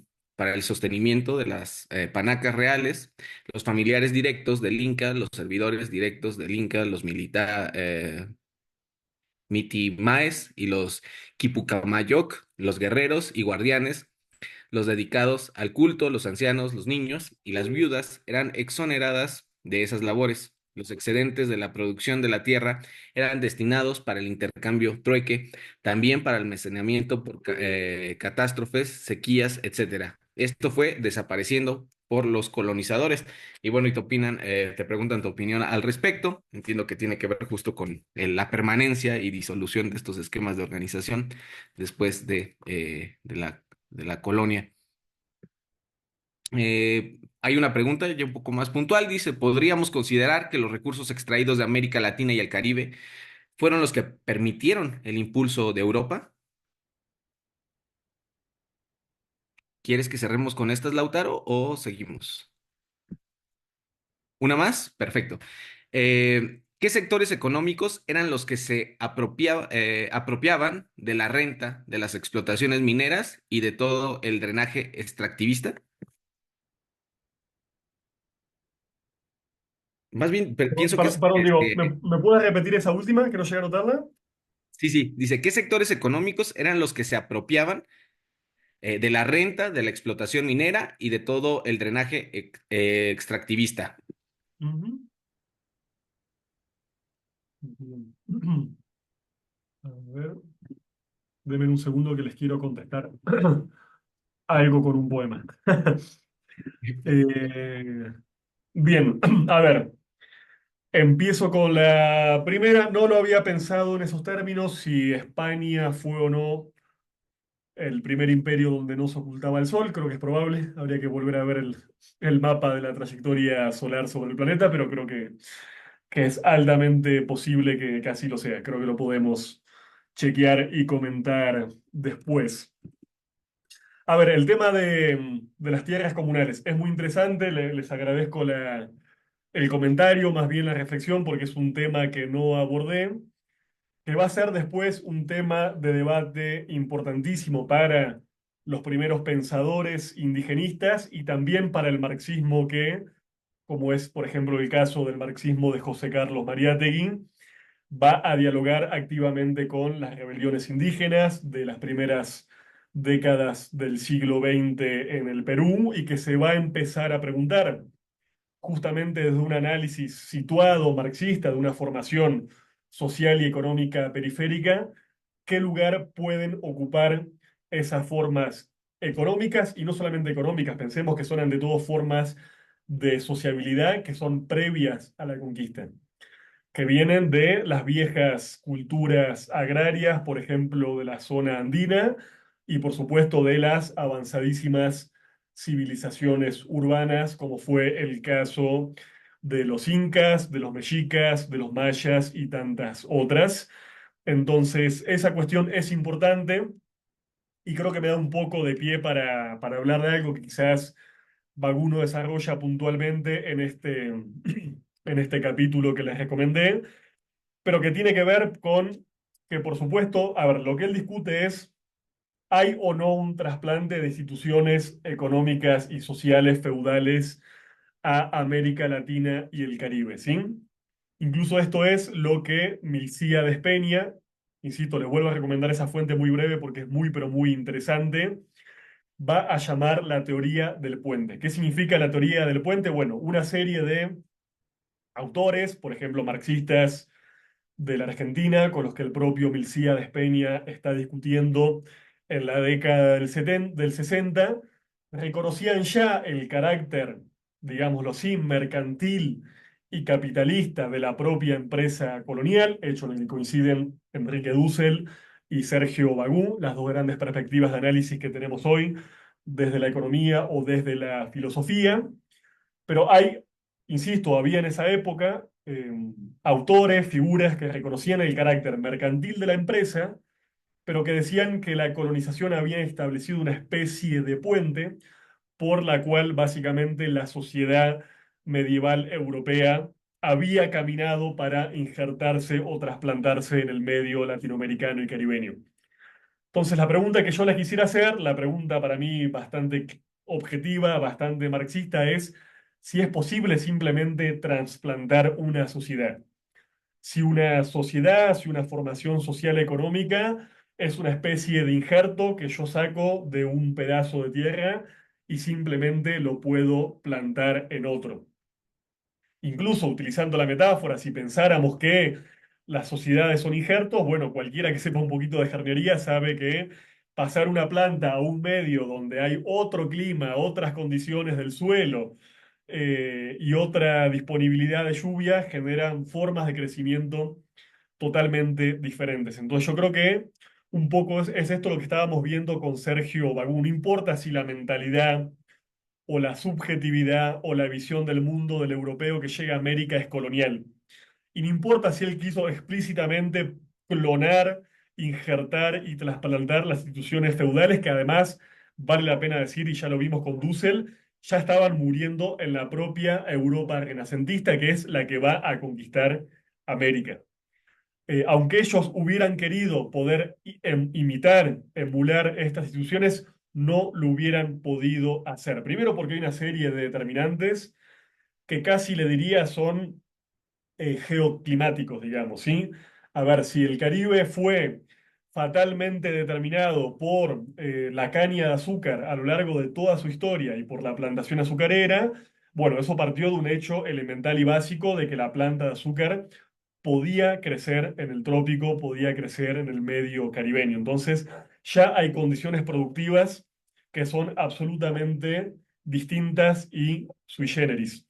Lo veníamos conversando, lo charlamos la clase anterior también con Bosch y con Williams.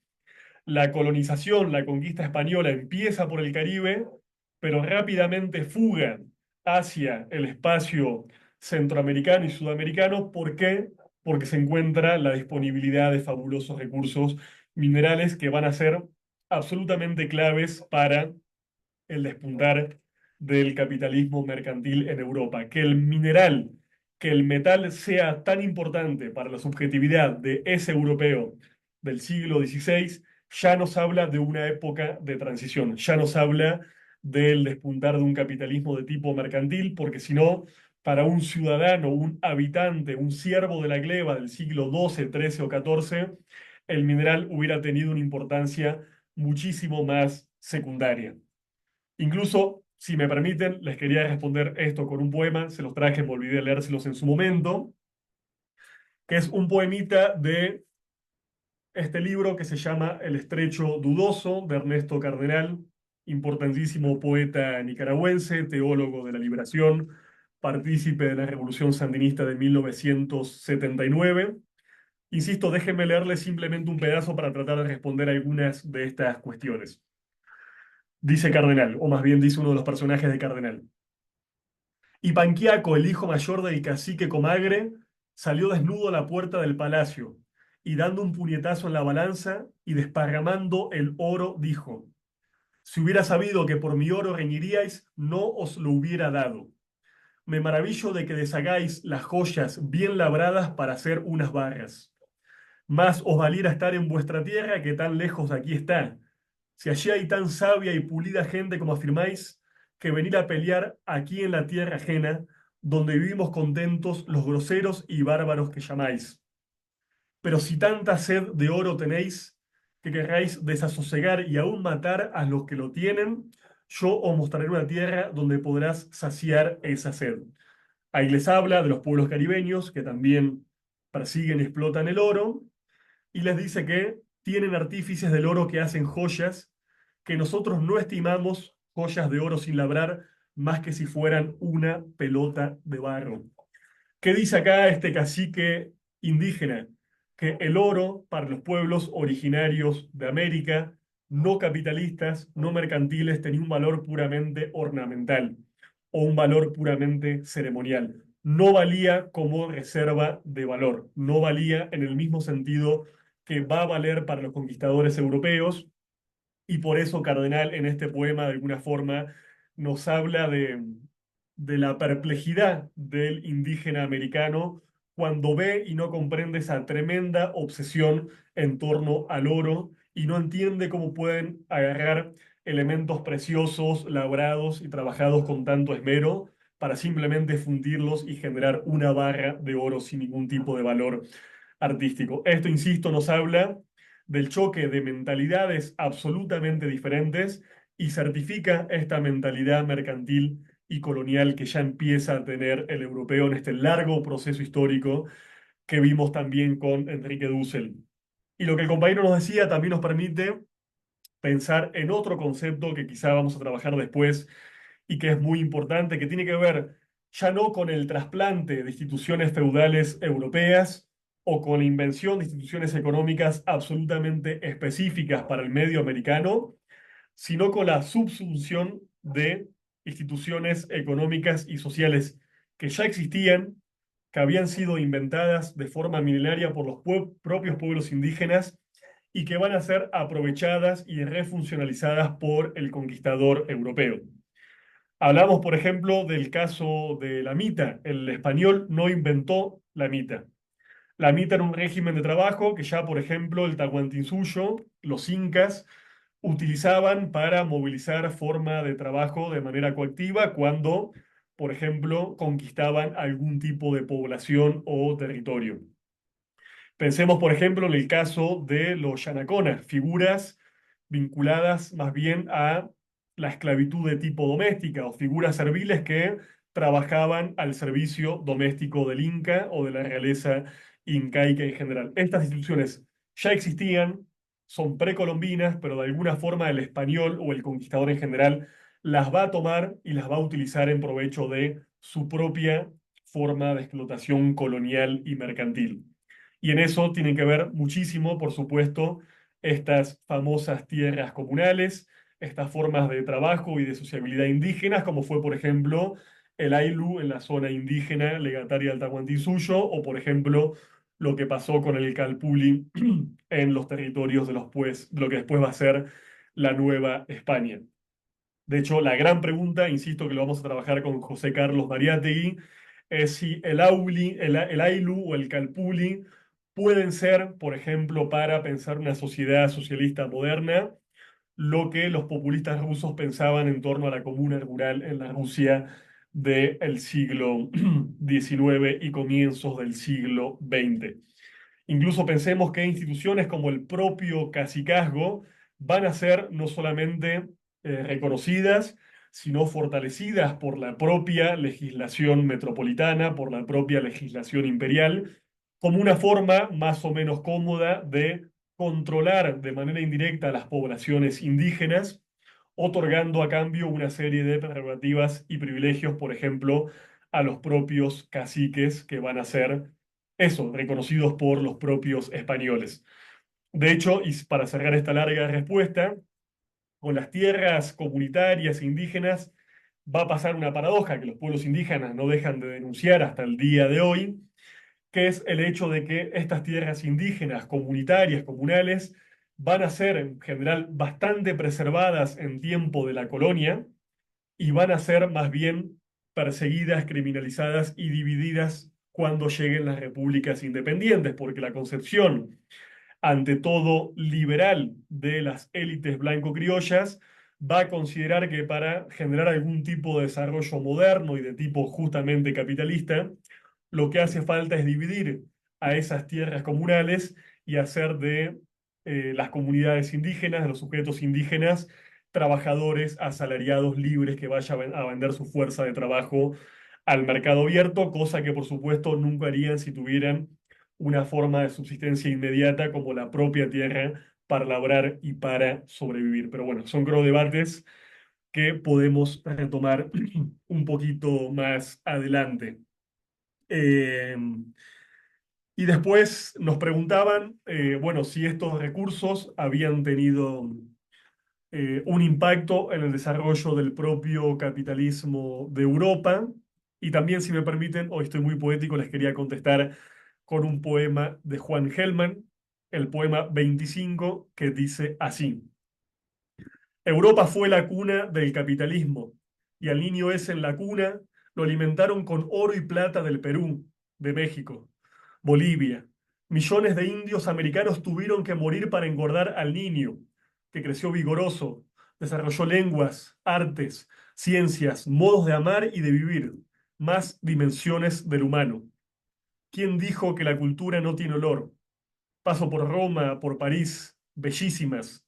En vía del Corso y Bulmish, vuelo de pronto a Taíno devorado por perros andaluces, a Orejas de Ona mutilado, Azteca deshaciéndose en el lago de Tenochtitlán, a Inca roto en Potosí, a Querandí, Araucano, Congo, Carabalí, esclavizados, masacrados.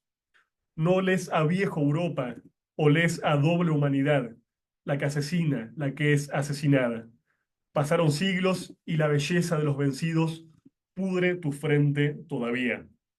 Insisto, este poema explica de manera literaria y maravillosa cómo la riqueza, como el fasto, como el progreso y el desarrollo de Europa no se puede entender sin esa especie de acumulación originaria construida primero por los recursos minerales de América, pero también por las formas de trabajo servil y semiserviles, también por la extracción de riqueza en formas de tributos obligatorios y también, como ya estuvimos conversando, por supuesto, a merced de la más trágica y funesta institución humana que fue la trata y la esclavitud. Por supuesto, insisto, hablando de vuelta del surgimiento de una economía capitalista mundializada, tenemos que extender esta división del trabajo y que aportó la primera periferia de Europa, como nos dijo Enrique Dussel, al surgimiento y el esplendor del propio capitalismo en el centro europeo.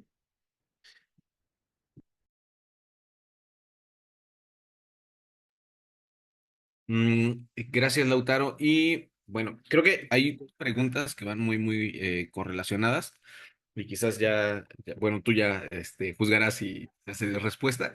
Dice, es decir, la forma económica capitalista de nuestra región nace antes del nacimiento del modo capitalista de producción en la misma Europa. Y también sobre el modo de producción nos preguntan si podríamos interpretar lo que se dio acá en nuestra América como una economía híbrida. También, y este es un caso más bien actual, cuenta el compañero Matías Maringuer, dice, a veces he llegado a pensar que la derecha chilena tiene un proyecto de corte feudalista. ¿Es posible observar nociones de feudalismo en las derechas latinoamericanas? ¿O es solo un arraigo de terratenientes, pero con estas lógicas capitalistas? Y aquí otra pregunta, dice, ¿la modernización europea se genera con su llegada a nuestra América?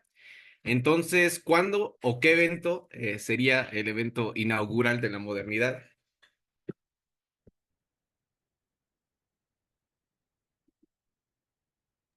Ahí voy, estoy anotando. Em, a ver, no es exactamente lo que dice Sergio Bagún, que el capitalismo latinoamericano y caribeño sea preexistente, sino que de alguna forma se desarrolla de manera simultánea, pero con características propias y específicas. Si nos queremos quedar con un concepto, él va a hablar de capitalismo colonial.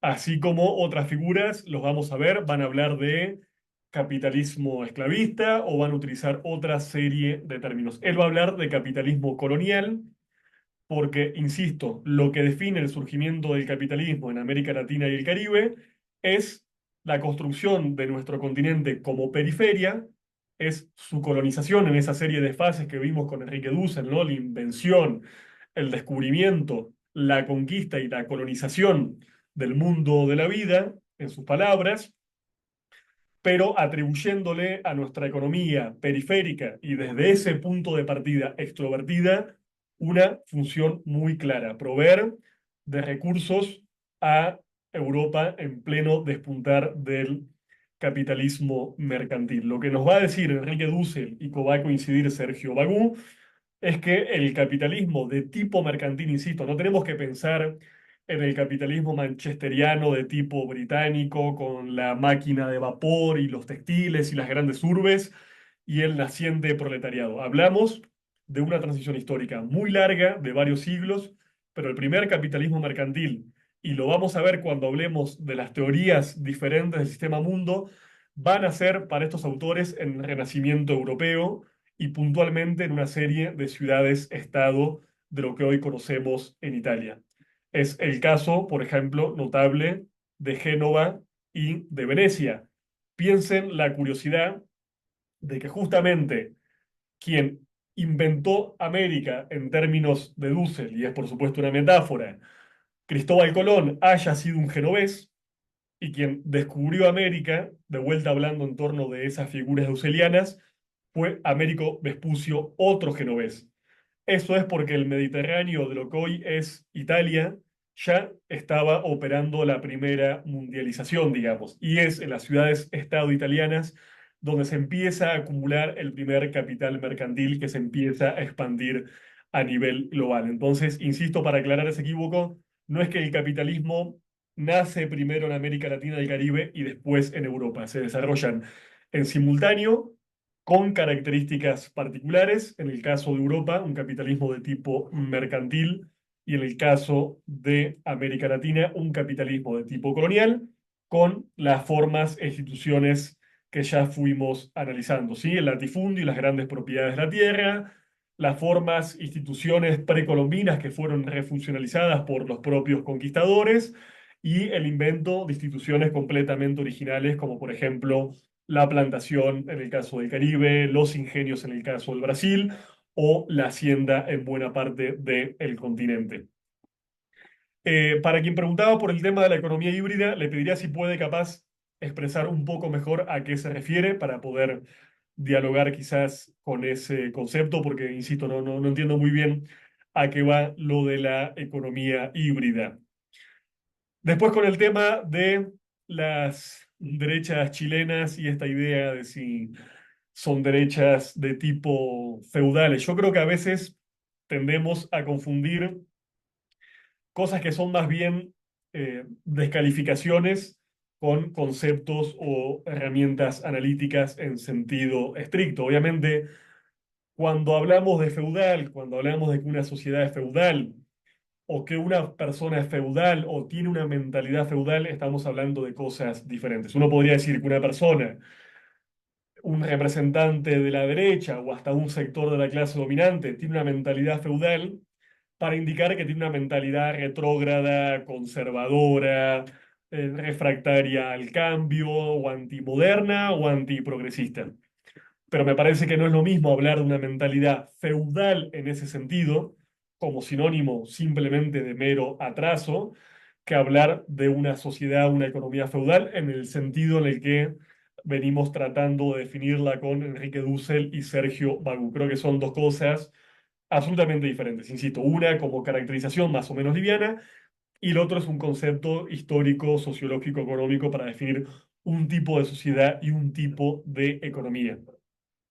Y de hecho, con esto, y aprovecho a volver a hacer esta distinción, que también ya la hacía Sergio Bagú, no tenemos que confundir, como se confundía hasta hace pocas décadas, la existencia de grandes propiedades fundiarias o de latifundios con el feudalismo. ¿Sí? Nos decía Sergio Bagú, sí, había feudalismos en América Latina, como había, perdón, había latifundio en América Latina y el Caribe, como había latifundios en el Imperio Romano o como había latifundios en otro tipo de sociedades absolutamente divergentes a la que estamos estudiando. La existencia de grandes propiedades extensas, concentradas en pocas manos o, por ejemplo, de tipo fundamentalmente improductivo, es una sociedad, es una característica sostenida en muchos casos de nuestras sociedades. Sigue siendo una característica que define, por ejemplo, una sociedad tan moderna y capitalista como la colombiana de hoy en día. Entonces, no podemos, insisto, confundir o pensar que el mero latifundio alcanza para describir a una sociedad como feudal. Eh, y después, bueno, sobre cuál es el momento inaugural, si nos basamos quizás más en este enfoque de historia económica de Sergio Bagún, tendríamos que decir que el capitalismo en América Latina y el Caribe obviamente no nace el día que Cristóbal Colón llega al Caribe, sino que nace cuando se empiezan a implementar las primeras instituciones de tipo económicas modernas, ¿sí? La encomienda, esta utilización moderna, por ejemplo, de la mita, las primeras ciudades mineras. Diríamos más bien, creo, para ser justos con Sergio Bagú, que el capitalismo se empieza a conformar en torno a mediados del siglo XVI, por ejemplo, casualmente cuando se descubre Potosí o estas instituciones sui generis se empiezan a generalizar. Los primeros años, diríamos con Enrique Dussel, son más bien de descubrimiento y de colonización en un sentido más bien político y militar. Pero el despliegue del capitalismo, de sus primeras instituciones económicas, se van a dar más bien hacia mediados del siglo XIX. Y si hablamos de la modernidad en un sentido más amplio, como constelación de ideas, como civilización, como forma de representar al mundo, bueno, Dussel nos hablaba de tomar, por ejemplo, como punto de partida a los viajes de Américo Vespucio en los primeros años del siglo XVI, cuando, insisto, como nos comentaba Dussel, se va a empezar a tomar conciencia desde Europa de que existe otra masa continental que no es el Asia, lo que va a configurar una visión de mundo completamente diferente que va a ser en este caso cuatripartita, incorporando a África, Asia, Europa y ahora también a las Indias occidentales como fueron conocidas en esa época. Perfecto. Gracias, Lautaro. Pregunta la compañera Maya, teniendo en cuenta el sincretismo, la influencia de la colonización sobre los pueblos indígenas, ¿hasta qué punto podemos hablar de la identidad latinoamericana, si es que toda nuestra historia estuviera atravesada por lo colonial? El compañero Juan José también nos hacía un comentario que pasó por alto, lo leo ahora. Bueno, refiriéndose a Rodolfo Puigros, dice que él caracteriza como feudal nuestro sistema en comparación con el de América del Norte, que según él es capitalista desde el inicio. Bueno, ¿qué opinión te merece este planteamiento? Y volvemos a las preguntas. Están acá. Dice, la formación de un imperialismo global empezó con España y nos subsumió en un modelo civilizatorio global en vez de imperios regionales. Sería esta la diferencia. Y Camilo Ochoa nos pregunta también, hay varios autores que no coinciden con la idea expuesta del capitalismo colonial. Es más, argumentan que la acumulación originaria es propia de mediados del siglo XIX. ¿Qué opinas? ¿Una pregunta más, Lautaro, o con estas? Como tú. ¿Otra? Perfecto. Eh, Eh, Dale, dale, con- una más, una más. Vale. Carlos Rascón nos pregunta, dice, a mí me interesa saber qué tan conscientes consideras que son los mismos europeos de todos estos siglos de extractivismo y saqueo y cuándo sabremos que esa deuda ha quedado saldada. Muy bien, muy buenas preguntas como siempre, compañeros y compañeras. A ver, el tema del sincretismo es un concepto entre tantos otros de los que en la larga historia del pensamiento crítico latinoamericano y caribeño han intentado definir nuestra mezcla, por así decirlo, ¿sí? Obviamente no es el único, hay autoras y autores que han hablado de miscigenación, hay otras que, como el cubano Ortiz, han hablado de transculturación, en el Caribe se habla mucho, por ejemplo, de creolidad, criollización o incluso de cimarronaje cultural. En el caso del pensamiento indigenista en México y el Perú, se habló, por supuesto, muchísimo tiempo de mestizaje en un sentido más bien racial y biológico. Y podríamos, insisto, sumar 10 o quizás 20 contextos más para definir el carácter peculiar de la cultura latinoamericana y caribeña. Yo creo que, y esto ya es una opinión muy personal, y nos estamos alejando bastante de Sergio Bagú y de Enrique Dussel, tenemos hoy que partir de definir a nuestra identidad latinoamericana y caribeña justamente por esa diversidad y esa mezcla. Lo que no podemos negar, sin dudas, es ninguno de los grandes troncos históricos, etnorraciales y migratorios que han confluido en América Latina y el Caribe por nuestra propia singularidad colonial, digamos. No podríamos negar la presencia de una herencia europea instalada, sí, por supuesto, a sangre y fuego de forma coactiva a través del proceso de la conquista. De hecho, Dussel va a narrar capítulos brutales de la conquista, por ejemplo, de México Tenochtitlán, que sería importante que podamos leer y conocer para atajar desde ya cualquier tipo de leyenda rosa que nos proponga dulcificar esa conquista como un amable encuentro de culturas y como un abrazo en la diferencia. No lo fue, el proceso de conquista es un proceso militar, violento, coactivo, lleno de violencia social, sexual, territorial y de todas las formas que ustedes se puedan imaginar. Pero bueno, insisto, no podemos negar esa presencia de lo europeo, ni tampoco podemos volver a foja cero y negar el hecho de la conquista, digamos. Es un hecho colonial, es un parteaguas histórico y como tal es un hecho fundamentalmente irreversible.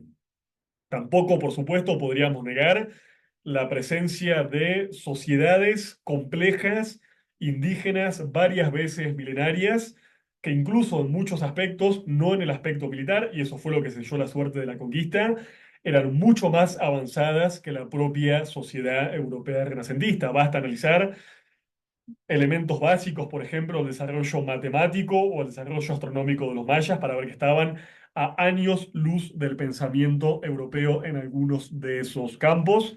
Solo por citar un ejemplo, obviamente hay especialistas eruditos que hayan analizado de forma comparada las civilizaciones americanas y la civilización occidental europea. No podríamos tampoco negar, por supuesto, y por eso yo insisto mucho con poner el foco y resaltar el espacio gran caribeño, la presencia masiva de cientos de miles de millones de afrodescendientes que, nos gusta o no, injertaron otro tronco cultural absolutamente diferente, con su riqueza, con su acervo cultural, con su tradición política y de emancipatoria.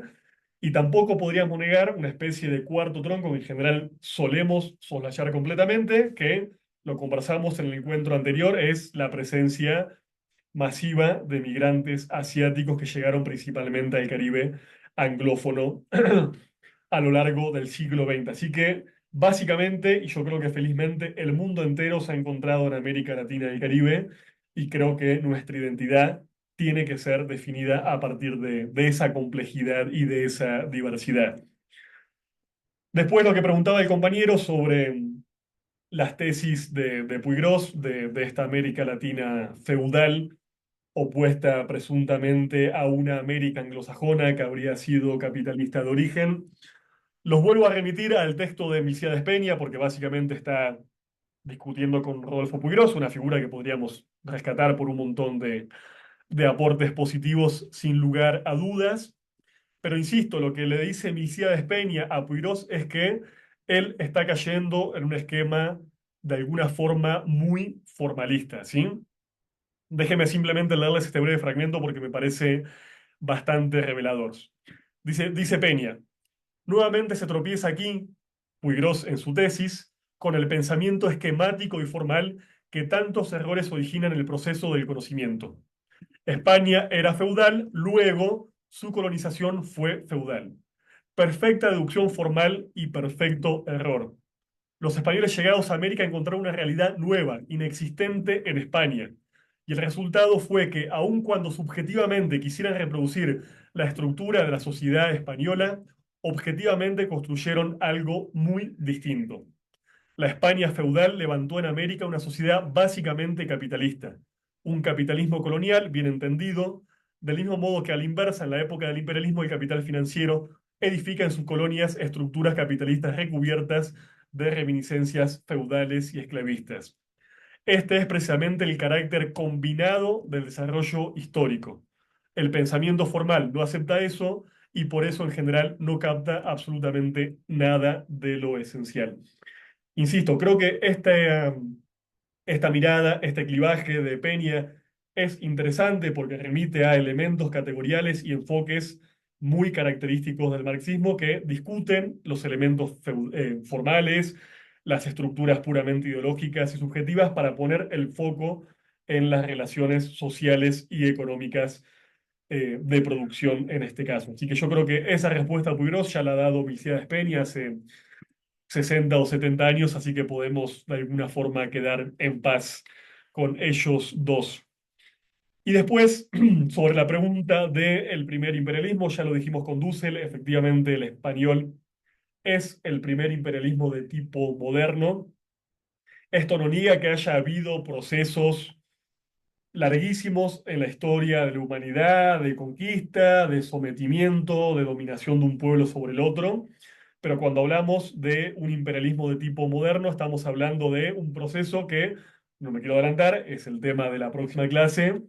Lo vamos a trabajar a través de dos figuras. Primero, a través de un texto absolutamente clásico, como el de Vladimir Ilich Lenin, El imperialismo fase superior del capitalismo, y lo vamos a criticar y discutir en base a otro texto mucho menos conocido de nuestro amigo Oliver Cox, trinitense estadounidense, que escribió un libro muy interesante que les voy a dar para leer, que se llama El capitalismo como sistema, justamente rebatiendo o discutiendo más bien estas ideas de Lenin y hablando de que el imperialismo no es un proceso tardío que va a surgir a lo largo del siglo XIX en Europa, sino que el propio capitalismo, así como de sus orígenes es un capitalismo colonial, también va a ser en América Latina y el Caribe un capitalismo de tipo imperial. Sin proceso imperial y sin proceso de conquista no podemos entender la constitución de la economía colonial que analizamos con Sergio Bagú y tampoco, por supuesto, y vamos a hablar sobre eso, el despliegue de la propia economía capitalista metropolitana, ¿sí? Insisto, creo que la próxima clase con Oliver Cox, que no solamente estudió el despliegue del imperialismo, sino también puntualmente el despliegue del capitalismo desde las propias ciudades-estado italianas que les comentaba hace un rato, vamos a un poco a saldar ese debate que es exactamente su debate. Lo que Oliver Cox va a tratar de refutar, y yo creo que va a lograr refutar a través de no uno ni dos, sino tres libros bastante grandecitos y sistemáticos, escritos a lo largo de 20 años, es esta tesis de que supuestamente el capitalismo se desarrolló a lo largo del siglo XVIII y también el imperialismo, ¿sí? Y después la última pregunta, me parece una pregunta tan interesante como difícil de responder, esta idea de, bueno, ¿qué tipo de conciencia tienen los europeos sobre esta historia colonial, sobre esta historia de conquista? No sé si hay europeos y europeas presentes que lo puedan responder, pero creo que es una conciencia compleja y ambivalente que creo que tiende a desplegarse y a hacerse más fuerte con el paso de los años y obviamente depende de que, con qué europeo europea estamos hablando. Quiero pensar que nuestros compañeros y compañeras progresistas y de izquierda son mucho más sensibles y receptivos a entender y criticar la propia historia de colonización y despojo que está detrás del propio surgimiento de Europa, cuando sin duda tenemos hoy derechas y ultraderechas europeas que están no solamente negando la dimensión violenta coactiva de la conquista, sino básicamente proponiendo recrear una especie de iberosfera, reviviendo a Hernán Cortés y a tantas figuras con una nostalgia colonial absolutamente desembosada. Así que no podemos simplificar en este caso. No hay una forma de ser europeo, no hay una forma de ser europea. Creo que es, insisto, una conciencia compleja y contradictoria, pero si algún compañero del mal llamado viejo continente nos quiere dar su testimonio, por supuesto que lo escucharemos con suma atención.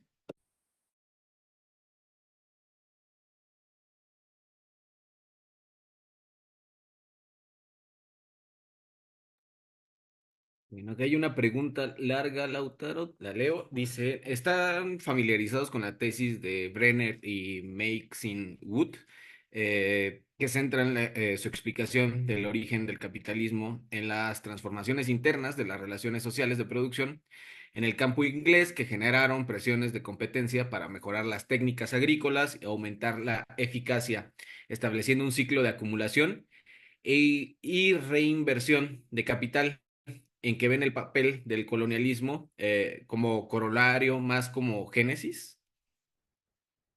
O sea, más bien es como, o sea, es un gran comentario, pero creo que es como cómo se lee desde esta perspectiva este planteamiento. Eh, Otra pregunta de Santiago dice, ¿el feudalismo colonial en América Latina perseveró en un impacto para exportación? Perdón, a ver. El feudalismo colonial en América Latina perseveró en su impacto para exportación de materias primas, no así la naciencia de la industria minera, la cual se ve claramente, en la cual se ve claramente el sistema capitalista. ¿Será que también el feudalismo con los grandes señores es una economía capitalista en donde interactúan los grandes señores y la esclavitud con la mano de obra indígena? Mil gracias, Lautaro. Nos comenta el compañero Santiago. Ujú. Y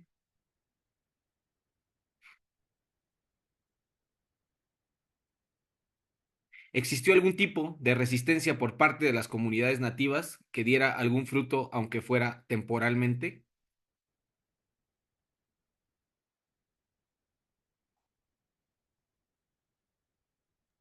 ¿Cuál fue el papel de la corona hispana por ser la más extendida respecto del rol en la economía de la colonia?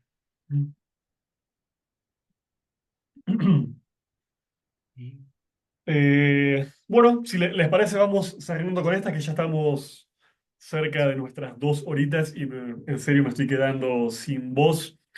No estoy familiarizado con esa tesis en particular, pero por lo que entiendo, más allá del modus operandi, está centrando en el espacio geográfico británico y en el tiempo europeo del siglo XIX, el origen del capitalismo, algo no muy diferente a lo que hicieron los economistas clásicos y, por supuesto, la crítica a la economía clásica desarrollada por Marx y Engels. En ese sentido, calculo que es una tesis contemporánea, más compleja, más sofisticada, con otro tipo de evidencia empírica. No me parece novedosa como enfoque, insisto, sin conocerla en detalle. Lo que tenemos que entender acá, me parece que está en el corazón del planteo de Bagú, de Dussel, lo vamos a ver con Cox y con tantas otras figuras, es que el capitalismo es un sistema desplegado a lo largo del siglo que reconoce fases absolutamente diferentes. Hoy nadie podría negar que el capitalismo atravesó por subetapas o fases que son muy difíciles de reconocer entre sí. A ver, nadie podría decir que el capitalismo transnacional, financiarizado de la década del 70 o más bien del mundo unipolar pasada la década del 90 es igual al capitalismo industrial británico manchesteriano del siglo XIX. Son dos fases del capital con actores, con formas de acumulación, con relaciones de propiedad, con relaciones jurídicas completamente diferentes. Creo que en eso nos podemos poner de acuerdo. Incluso también podríamos decir que el capital típicamente monopolista no fue igual al industrial y tampoco fue igual al posterior capital financiarizado. Entonces, bajo ese esquema macrohistórico que reconoce etapas diferentes, lo que los autores marxistas que estamos viendo van a analizar, insisto, y esta es la gran tesis, es que el primer capitalismo de tipo mercantil, mercantil simple, no industrial todavía, se va a desarrollar en las ciudades-estados italianas en torno al siglo XV, siglo XVI, siglo XVII. Insisto que es una tesis que vamos a profundizar con Oliver Cox, que trabajó lo que él llamó como primer gran teórico, bueno, él no lo llamó exactamente así, pero lo que hoy conocemos como las transiciones hegemónicas. Básicamente la tesis pionera de Cox y hoy reconocida por una gran cantidad de analistas como Samir Omin, Giovanni Righi y tantos otros, es que cada fase del capital fue comandada por una potencia rectora diferente que comandó el proceso de reproducción capitalista y que en general tendió a desarrollar políticas imperiales o protoimperiales. Empezando con el capital mercantil y las sociedades Venecia, Génova, Milán y demás, pasando esa transición hegemónica hacia una conducción ejercida por los Países Bajos, después por un recambio hegemónico que nos va a llevar al conocidísimo poder marítimo global de básicamente la Inglaterra victoriana y que después va a desembocar con el último recambio hegemónico que conocimos con la conducción del ciclo de acumulación del capital a cuenta de los Estados Unidos de Norteamérica desde la Segunda Posguerra Mundial y muchos autores y autoras se preguntan es si va a ser China o algún otro país la potencia que comande el nuevo ciclo expansivo del capital, que es un debate que se nos va un poco del foco. Pero insisto, lo que estamos hablando acá es de un capitalismo histórico dividido en una serie de fases, tema que vamos a profundizar un poco más adelante. Y lo otro, con lo otro que nos tenemos que quedar es que, insisto, cuando hablamos de capital no hablamos de la fábrica inglesa, no hablamos de la famosa película de Chaplin ajustando tuercas en la cadena fordista de producción. Estamos hablando de un proceso mucho más extenso, mucho más complejo, y además nos tenemos que ya de alguna manera sacar de la mente esta especie de esquema evolutivo unilineal que ya vimos con Marx y Engels y que criticamos incluso con Marx y Engels en la primera clase, de que había una sociedad feudal esclavista, una sociedad medieval feudal de tipo servil, una moderna asalariada capitalista y después una sociedad comunista o del tipo que sea. Una característica intrínseca del capital, y lo vamos a ver con Oliver Cox, es que no destruye las formas de producción precapitalistas, las incorpora y las subsume. El capitalismo no destruyó la esclavitud, de hecho la difundió por todo el planeta. No destruyó necesariamente las formas de producción indígenas precolombinas, las subsumió para utilizarlas, por ejemplo, en la extracción de minerales como la plata de Bolivia o el oro de México. Entonces, ni el latifundio, ni las formas de trabajo serviles, ni la esclavitud nos indican que estamos en presencia de una sociedad precapitalista. El capitalismo, insisto, subsume, incorpora esas formas de trabajo para la propia reproducción ampliada del capital, pero insisto, ya estamos entrando muchísimo en temas de la próxima clase, así que si les parece, vamos cortando por acá. Les voy a mandar, como siempre, las lecturas del caso. Y bueno, insisto, tratemos de leer, por favor, el texto de Lenin. Seguramente muchísimos y muchísimas de ustedes ya le conocerán, así que si ya le conocen, pongámosles particular atención al texto de Oliver Cox, que creo que puede ser un aporte y una novedad clave para pensar y seguir con estos debates en nuestro próximo encuentro. Así que por mi parte, dejo por acá, ya con poquita voz, y de vuelta muy agradecido con ustedes por su presencia y con los compas del INFP por hacer este encuentro posible. Gracias, Lautaro, nuevamente por una sesión más. Compañeros, veo que hay algunas dudas sobre el tema de la asistencia. Ya se mandó el enlace por acá por ello. También les comentamos que se va a estar cargando la sesión los días martes. Me parece que la sesión pasada olvidamos comentárselos, pero ya sistemáticamente vamos a estar subiendo las sesiones un día después de que hayan ocurrido en Zoom. Entonces, pues no añadiría nada más. Muchas gracias, Lautaro, nuevamente por estar acá con nosotros y pues nos vemos la próxima semana en el mismo horario, con el mismo link de Zoom, para que no haya ninguna duda. Muy bien, gracias a todos y a todas. Hasta el lunes. Hasta luego. El Instituto Nacional de Formación Política de Morena, a través de la RENACE, te invita a registrar tu círculo de estudios y sumarte a la revolución de las conciencias. Recuerda que para que el Plan C se consolide, necesitamos formarnos y organizarnos políticamente. En tu colonia, barrio o pueblo originario, la 4T te necesita.